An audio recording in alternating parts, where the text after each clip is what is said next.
Hey guys, welcome back to a very special weekend edition of the Chuckload of Comics show, your source for movie reviews, comic book talk, nerd news, everything that happened in the world of fandom over the past 7 days. We break it down for you every single Sunday on YouTube. It's like headline news for geeks, guys. Huge week in the world of fandom. DC cuts ties with Diamond Comics in a move that is hitherto the Kennedy assassination and or the fake moon landing. It's that big. It's the biggest news in comics to happen in years. We're breaking that all down for you guys. Fans of the Ash vs. Evil Dead series on Starz, we found out this week at Mainframe Comic-Con that there's a possibility that the series could potentially return on a streaming service. We're going to show you what the stars of the show said and what they think about a possible return of Ash vs. Evil Dead. And finally, at the end of the show, guys, movie theaters nationwide could be opening as early as mid-July. Woohoo! Breaking that down for you and what some theater chains are planning for the relaunch. We got a lot of movie theater stuff to get into at the end of the show, so stick around for that. Before we get into the nerd news, guys, I want to thank everybody who's watching the show. If this is your first time to the Chuckload of Comics channel, take a second, click that subscribe button. Join us here every Sunday for all the fun. And a huge shout out and massive thank you to everybody, all of our Mainframe Comic-Con new fans and new viewers. If you found us via Mainframe Comic-Con and subscribed to the channel, welcome to Chuckload of Comics. And thanks for joining us for Mainframe Comic-Con. And if you joined in the chat, if you donated to the charities, a very, very special thanks to you. We sat down with some of the top names in the entertainment industry this last weekend at Mainframe Comic-Con. It was an absolute blast. Couldn't have gone any smoother. Big shout out to everybody who joined in the chat, and lots of Mainframe Comic-Con stuff happening really soon. If you missed any of the interviews, you can find them on mainframecomiccon.com or right here at the Chuckload of Comics YouTube channel. So cruise around the channel, find some of your favorite interviews with the top celebrities working today. Everybody in fandom was sitting down with us at Mainframe, and it was an absolute blast. So find those at mainframecomiccon.com or right here on YouTube. So guys, without further ado, we got a lot of nerd news that broke this week, so we're going to get into it right now. This is this week's nerd news. Check it out.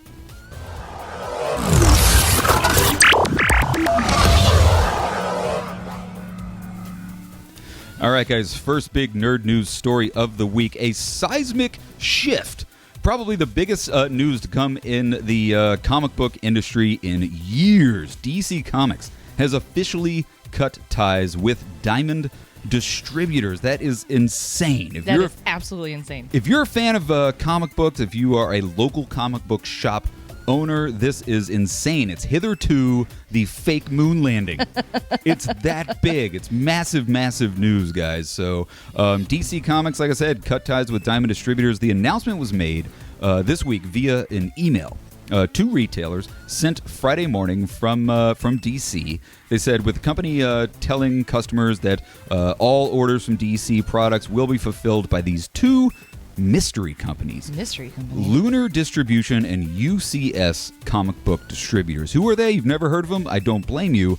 We're going to break down exactly who those people are, these weird mystery shell companies, in just a second. So that's where they're going to be getting the periodical releases. So your weekly comic books are going to come from Lunar and UCS, and the Penguin Random House is where DC is going to be selling their graphic novels. Stephen King's publisher. Is it really Stephen King's publisher? Uh-huh. I had no idea. That's amazing. I know, right? That's very interesting. A nice little wrinkle and ripple in the story there, right? Shauna. So they're handling all the collected volumes and stuff, and then the weekly stuff's going to come from Lunar and UCS. More on them in just a second. So this all happened in a statement from DC. Basically what DC said, they said after 25 years, 25 years, that's insane. DC and Diamond Comics distributors are ending their long-standing relationship.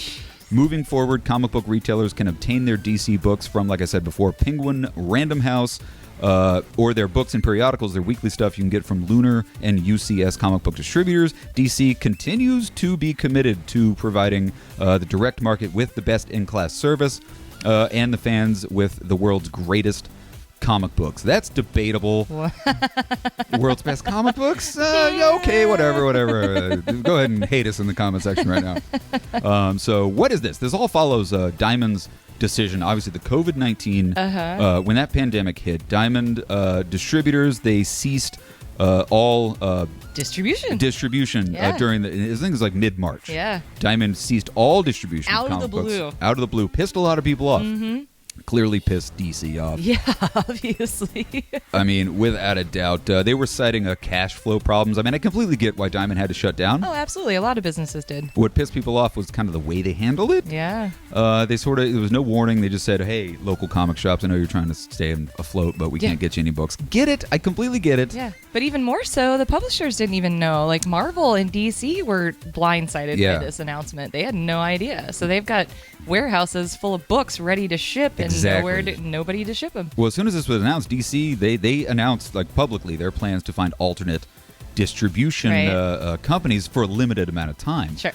Basically, what happened? Okay, I'm gonna read this for you. It said during the pandemic, DC settled on 2 newly created companies. We'll get into those 2 newly created companies in a second. Lunar Distribution, like I said before, UCS comic book distributors to handle periodical distribution while Diamond was closed. Completely understandable. They did say, though, all parties involved, including DC and Diamond, they publicly stated that DC would continue to release products through Diamond when they resumed distribution in late May. Well, that, I guess, was bullshit. Dun, dun, dun. They said we'd go to these other companies for now, but we will become, they said publicly, we will go back to Diamond once this all blows over. Well, that is not the case. They lied. At all. They lied to Diamond. So who are these mystery companies? I don't want to call them shell companies. Right. If you try to Google like who is Lunar and who is UCS, you're gonna hit a bit of a wall. Really? They're new companies. They're kind of, I want to say they're made up companies. Right. So, but through some very clever sleuthing and detective work by the good folks over at Newsarama, it was revealed that UCS is actually Midtown Comics. What? Like downtown New York, Midtown Comics? Midtown Comics. We've been there. It's an awesome shop. UCS is a new company that's actually Midtown Comics. Now, Midtown Comics has a long history of mail order comic books. Like if you want comic books by mail, good chance you're already buying it from Midtown Comics. Mm-hmm. So nothing crazy there, but the fact they're not calling it Midtown Comics, they're calling it UCS. I wonder what UCS stands for. I had it written down somewhere, but I forgot it. And Lunar. Who is Lunar? Well, Lunar, through even way deeper dive by the people at Newsarama, they found out it is a company out of Fort Wayne, Indiana, called Discount Comic Book Service. So DCBS is Lunar. Okay. Lunar is DCBS. Interesting. So these 2 companies are basically handling all the distribution for all DC comics. So being new companies, neither has the experience of distribution. Except for Midtown. I know they do, like you said, they do online sales, but that's not nearly anything equivalent to distribution. That's kind of the fear, I think, with a lot of local comic book shops. It's like, can these people handle the massive volume of orders that they're about to be getting starting next Wednesday? Yeah. So, I mean, Diamond Comics, if you don't know who Diamond Comics is, you probably aren't watching this video if you don't, but I mean, they basically hold a virtual monopoly on the comic book distribution in North American market. Have been for 25 years. Diamond has been they've monopolized the distribution. So it was only a matter of time, I think, before some other company stepped in and tried to kind of get a foothold in the comic book distribution game. Totally. Well, COVID-19, I mean, that gave you the massive foothold. Yeah. And this is bad news for Diamond. I know. It really is. I mean, if you think about it, Diamond, I mean, Jesus, they just lost the second largest publisher in North America. I mean, DC is responsible for 30% of the entire comic book market. Yeah. And so they just lost 30% of their business with DC. And I'm assuming this is just going to be the first domino to fall. Yeah. I wouldn't be surprised if other people start following it. You know, if these Lunar and this other company is cheaper, easier to deal with. I mean, hopefully Marvel that's what DC's hoping for. Suit. Actually, I think Marvel is really happy. With this current. I mean, if you think about it, they got Diamond by the short and curlies right now. That's a good point. It's I wouldn't be surprised if they renegotiate. If Marvel renegotiates with Diamond and says, "Look, man, we're all you got, man." Yeah, because a lot of the independent books like IDW and Dark Horse, they have their other distributors. They don't really use Diamond because they were still able to get some books to the stores during the coronavirus, I think. Yeah. Oh my goodness. This is insane. I mean, Diamond, you are in trouble. I mean, and I love Diamond. I mean, obviously, their previews world. I mean, I'm a huge fan of Diamond. local comic book shops. I mean, they're used to working with Diamond. They just released their virtual pull list thing. Yeah, that's which really is cool. really, really dope. So this is crazy. This is massive. Like I said before off camera, I mean, this is akin to Trolls 2 getting released the rivalry between Universal and the movie theater industry. It's the same rivalry now between Diamond and DC. Oh my goodness. And the comic. It's huge. It's massive, guys. So I'm sure you guys have some comments and your own thoughts in the comment section. Please leave them. Let us know what you thought about Diamond beforehand. Does this change anything? What do you think about DC? What do you think this means for the future of detective comics? Please let us know in the comment section, guys. Very excited to hear all you guys sound off and let us know what you think. I think it was inevitable. Yeah. It was only a matter of time. Totally. So next huge bit of nerd news that dropped this week, guys. This comes directly from Mainframe Comic-Con. Woohoo! Ash vs. Evil Dead. In an interview with Perry Nemiroff at Mainframe Comic-Con. Huge shout out to Perry, by the way. Absolutely. She is amazing and did a bang-up job. She absolutely crushed it. She's sat down with two of the stars from Ash vs. Evil Dead, Ray Santiago and Dana De Lorenzo. There is a link to that entire interview in the comment section or in the description of this video. Check it out. The cast really opened up big time. You gotta love Perry. Perry gets people to open up and talk. I know. She really does. So the cast members, they open up big time about the series, the potential of a relaunch. So we got a bunch of video clips we're going to show you. This first one is from Ray Santiago. He talks about sort of the size of the audience and if it would have been bigger had it been on a streaming platform. So check it out. This is Ray Santiago talking about the audience and streaming platforms for Ash vs. Evil Dead. Check it out. It's a show that's part of one of the most iconic horror franchises of all time, and the benefit of that is it will never go away. Like, you guys are doing these conventions forever and ever and ever. And also, this show is such a hardcore, dedicated fan base. So I do have a semi-serious question for you guys now. What do you think could have changed the fate of the show? Because it obviously wasn't a quality issue. The show every single season would amaze me with how it raised the bar higher and higher and higher. So what do you think it was that needed to change in order to make sure this great material found a bigger audience? Well, that's exactly it. I'm going to jump right on that. I love the home that we had on Stars, but it was so limited in its viewership. You know, if you didn't want to subscribe to the network, then, you know, we could have had a bigger audience were we on a platform like even Hulu or Amazon or Netflix. But because we were on this like cable subscription, it really limited the audience, because as the show got onto Netflix, we started to see that people were, you know, still watching like season 1 through 3 and like really into it. So it was kind of sad because we did this greatness, and it didn't get the praise that it should have gotten. And personally, I was really looking forward to seeing where things were going to go with the show, just because we had set up so many relationships. It was just all there to play with. So, you know.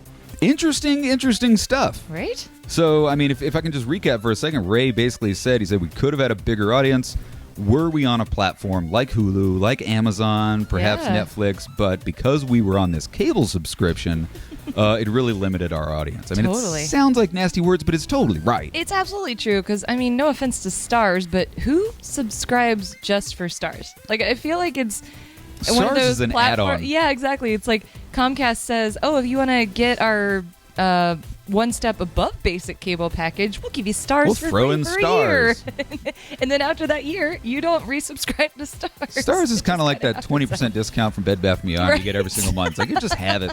Just take it. Just please subscribe. Just come to our store. We'll give you this. Please. We have good shows. We And promise. it's worth noting that Netflix, the syndicated runs, the second runs of Ash vs. Evil Dead are actually doing really good. Yeah, of course on they Netflix are. right now. You can watch. Amazing. Yeah, it's a phenomenal show if you haven't checked it out. So check it out on Netflix. Yeah. I wouldn't be surprised if Netflix picks it up. I don't think would Stars is going to pick it back up. Yeah. But I wouldn't be surprised if Hulu, Amazon Prime, Netflix picks Shudder. it up. Hello. Shudder. Amazon already has the tick. So, I mean, that was cool. So the conversation continued. Perry was talking to Dana about a possible season 4. What it would take to bring back the show into season 4. And this is what Dana De Lorenzo said about the show relaunch. Check it out. Well, I say never, because the way things are going, I've been reading all these very terrifying things about, our industry and just, with productions and things are just being shelved and whatnot. So I honestly feel like, never say never. There have been, shows where they're canceled, but then they get picked up by another network. Gotta love what she said. I mean, never say never. It's a message for the kids out there. I know. And never say never.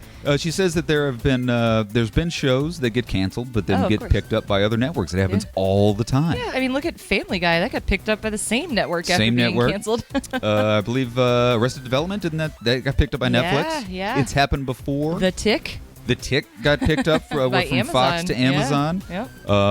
What was it? That one about Lucifer. I think it was Lucifer. Yeah, it was. Lucifer.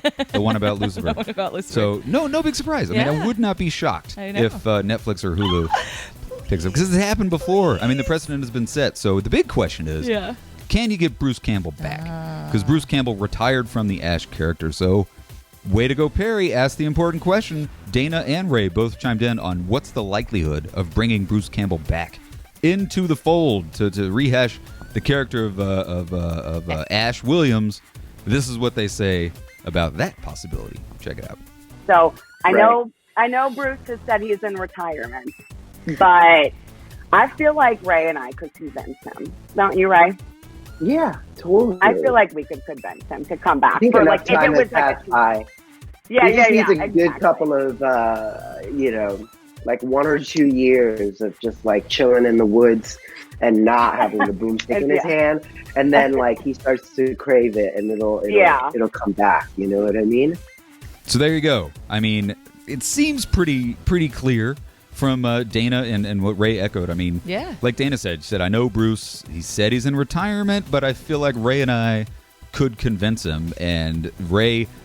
Awesome. Always got his partner's back. Right. Echoed what you said and said, I think enough time has passed by. He needs a good couple of 1 or 2 years of just chilling in the woods and not having his boomstick in his hand. And then he starts to crave it and it'll come back, because it's happened before. Absolutely. I mean, how many years between Army of Darkness and Ash vs. Evil Dead? At least 20, if not longer. Yeah. But then, I mean, too, season 3, you could tell the ending was rushed because they were literally told, right before filming that last episode, or maybe that was already even filmed and they had to reshoot the ending, that they had a plan for a season 4. Absolutely 100% had a plan. So Bruce was obviously okay with continuing on with the series at that point. But when they yanked it out from under him, he was like, oh, fine, I'm done. Yeah, and that's pretty much what happened. I mean, if you didn't see season 3 of Ash vs. Evil Dead, I mean, you could tell they were, like you just said, they were heading to a certain storyline, but then they got word that there was getting canceled, and so they just kind of wrapped it up with this kind of jump to the future final episode. Cool final episode, but you can tell it didn't quite fit into the storyline and where they were going. So they had big plans for the series. So I think, according to Dana and Ray, they could probably convince Bruce to come back if the money's right, if it's on the right platform. So if all the stars align, according to the cast and our good friend Perry Nemiroff, this could actually happen. I sure hope so. Let us know in the comment section, guys. What do you think about the possibility based on these comments? Will they bring back Ash vs. Evil Dead? Would you watch it if they did? Have you ever seen the series, guys? Let us know in the comment section. Really, really curious to know what you think. So, in our final bit of nerd news here this week, there was a ton of news that came out of the movie theater chains this week. Everything from potential reopening dates, closing possibilities, which theaters may not open up at all, the importance of AMC Stubs A-List, mask and facial covering policies. Tons of stuff happened this week. We're going to break it all down to you in what is probably going to be the longest segment of this entire episode. First and foremost, the most important headline, new information, from the National Association of Theater Owners, NATO. The NATO? Not wow, that that's so NATO, cool. the theater owner NATO. Yeah. They suggest that they think 90% of movie theaters could reopen by mid-July. What? Following, of course, the coronavirus shutdowns that happened, I believe, in late March. I'm excited. 90%. That would be awesome. That is from the people who know. 90% of theaters, mid-July. So why is mid-July such an important date? Well, if you know. didn't realize, the movie Tenet, the Christopher Nolan movie, which we've been watching trailers for 8 months now. Yeah. It was. I think it was going to have an early release date, but no. It was always set for July, I believe. Yeah, I think so. Christopher Nolan, while everybody else was postponing their release dates, pushing everything back, Christopher Nolan said, nope, I'm sticking to my July 17th original release date, and he's still sticking to it. We're about a month out of that, and he's still sticking to it. Well, he may have rolled the dice and come up on, what, 7s? Is that a good thing? No, I think it's Snake Eyes is a Damn good it. thing. Okay, well, that could be the one, man. Christopher Tenet- Nolan could single-handedly bring theaters back to us. You're totally right. So awesome. You cannot understate Thank the you, Christopher importance of Christopher Nolan's Tenet returning to theaters. I mean, no it could be the kidding. single most important film to ensure that not only theaters open ever, but that they open mid-July. I mean, Yeah. that's the theater. Because, I mean, if you think AMC theaters said way early on, like in late April, they made the statement that said, we're only going to reopen our doors unless there's new movies to show. Right. And all these movies, like we said before, have pushed their release dates Yeah. except for Tenet. So Everything Tenet has. could be the only new movie coming out mid-July, and that's why they're setting that date. so cool. What are some other movies that are coming out in theaters this summer? Not that many. We got Disney's Mulan, which premieres July 24th, exactly 2 weeks after Tenet. Okay. So you got Tenet, then Mulan.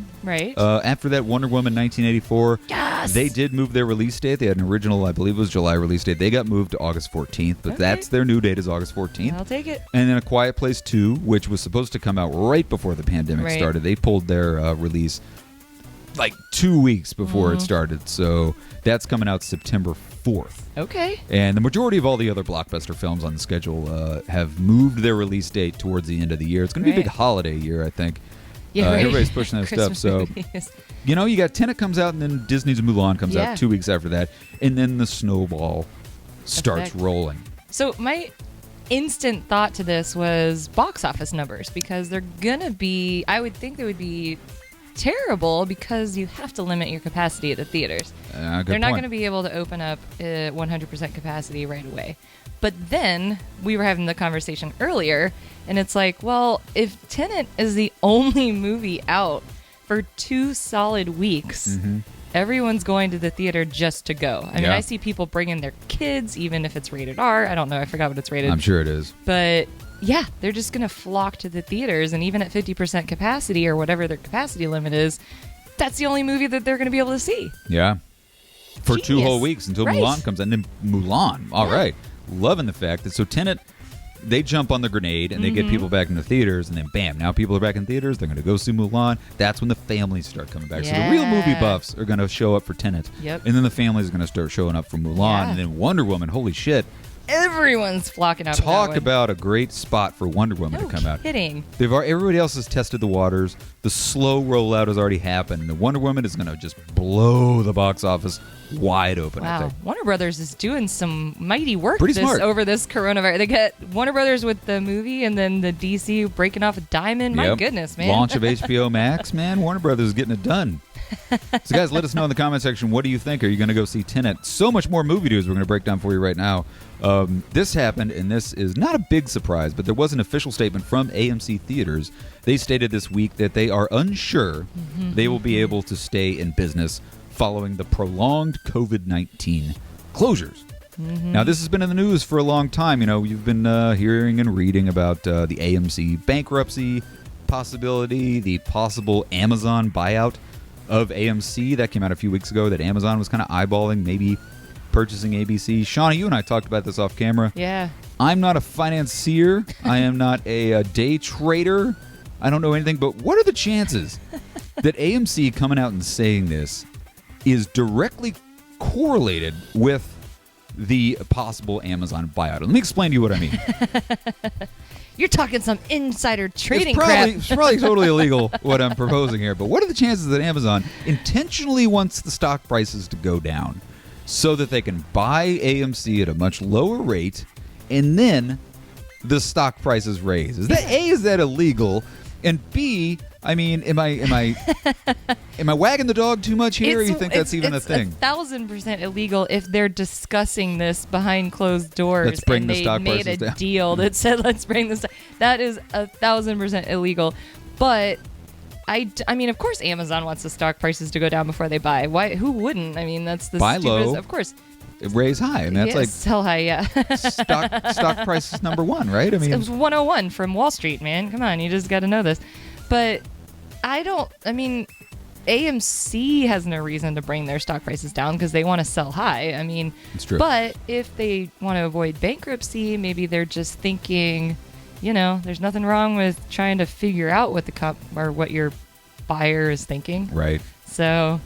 But if Amazon's the only buyer, the only offer and they're on not the budging table right now, yeah. And they're like, look, we'll do it, but we'll do it when your stocks are at 12. We're not doing them when they're at 24. And then Amazon or AMC is like, well, we can bring the stock prices down. Let's go ahead and announce this week that we don't think we're going to be open. We're going to have to close. Let's make some bankruptcy announcements, see those stock prices drop, and then bam, the sale goes through. And then the stocks go right back up. I don't know. I also think it's incredibly illegal to say that we're not buying you until your stocks drop lower. I don't think that's illegal at all. No, I mean, I'm pretty sure they can say that's Stockbroker 101. No, they can say that we're gonna. Well, they can't tell the company they're buying that. They can't. They could say, "Here's our offer. Here's our cash offer, and this is it. We're not giving you any more." And then AMC can think, all right, well, how do we get down to that? I don't know. It's probably me overthinking the situation, but that's the first thing that popped in my head. Let me know in the comment section. Am I crazy? Or is this a clear case of Amazon wagging the dog? Yeah. But let's say Amazon does stay open. Uh-huh. AMC stays open. AMC stays open. Of course, Amazon's not closing. We are AMC A-list members, Yeah. Sean. What do you think? On a scale of 1 to what's the importance of the newly released subscription services at theaters like AMC A-list? How important is things like the subscription services going to be in putting asses back in the seats? I don't know. That's kind of a difficult thing for me to process because, first of all, if you're paying for the subscription, the movie theater's not going to be making any instant money if you're going to the theater. Yeah. If you're already... Okay, yeah. If you're already a subscriber, right? They've already counted that revenue. Mm-hmm. We signed up for a year, boom, they've counted that revenue, so there's no new revenue coming in. 2, if there's only a movie coming out every 2 weeks, I'm not going to sign up for a subscription service because the point is I can see 3 movies a week. Yeah. I There's mean, only one if I'm movie to go seeing see. one movie a month, it's cheaper to just pay to go see the movie. I don't know. What's your thoughts on this? My thoughts are you're absolutely right. You're 100% correct. But what AMC and these people like Regal who have these programs in place, what they're going to have to do, what if they said sign up for 3 months, we'll give you the first month for free. Sign up for 6 months, we'll give you 3 months of A-list for free. Yeah. That's going to put asses in the seats because all theaters want are asses in the seats so we can sell them popcorn. That's true. They don't make money on the ticket sales at all. Good point. The studio makes the money on the ticket sales. Theater makes the money on concessions. That's a good point. So okay. if you give them basically free movies, Yeah. Huh. Okay.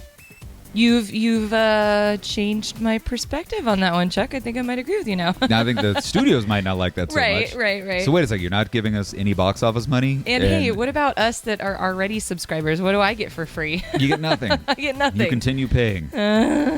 Give me some points. Give me some AMC Some A-list free, points. free on demands or 10,000. something. Yeah, give me 10,000 points for the bar. Couple free beers. Yeah. I don't know. Let us know in the comment section. What do you think about the AMC Stubs A-list and the importance of it in reopening theaters nationwide? Last big piece of movie news.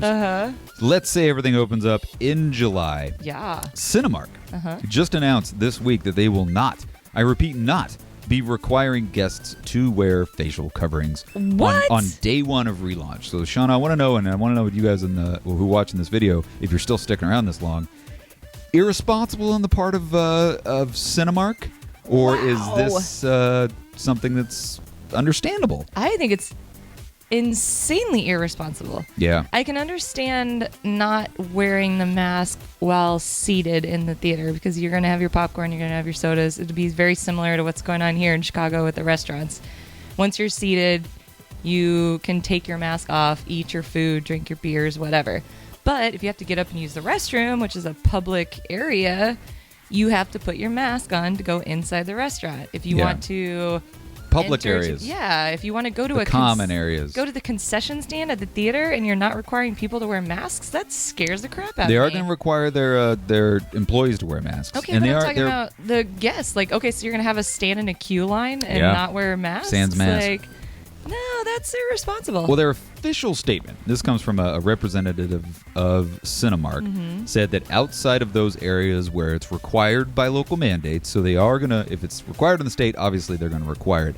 But they said Cinemark will be encouraging, but not requiring, guests to wear face masks. I agree with you. I kind of dig the idea of you don't necessarily have to wear it in the theater. If they are properly spacing people out, they said they're going to put in, obviously, the same stuff that they've been talking about forever. Extra cleanings, making the employees wear masks. They were talking about actually putting physical barriers in the theater themselves, like little glass partitions between seats. So that when you are wearing your mask entering the theater and you get seated between those partitions, then you're fine. Take your mask off. Yeah. Like, why not require you it should have walking to, into the theater? Yep. I think to be in the common areas, you should have to wear a mask. Sorry, Cinemark. Tisk tisk. I think Tisk that's a tisk. terrible decision. Well, guys, let us know in the comment section. Do you also say tisk tisk? If you do, and you're watching this, please leave us a comment that says tisk tisk. We get one comment that says tisk tisk. I'll be very, very pleased. So, guys, that's our entire show. Please comment in the comment section if any of these nerd news stories tickled your news bone. Your tisk tisk. Your tisk tisk. Just leave it in the comment section. So, anyway, that's our whole show, guys. Thanks a lot for watching Chuckload of Comics. We're here every single Sunday breaking down all the nerd news of the week. Every Sunday right here on YouTube. If this is your first time to the channel, click the subscribe button. If you're one of our new Mainframe Comic-Con subscribers, thank you to the channel. Thank you to the channel. Thank you for watching the channel. Stick around here. I'm rambling because it's been kind of a long show. So I'm going to go ahead and wrap it up, guys. Thanks for watching. We'll see you here next Sunday. Have a fantastic week. Bye-bye.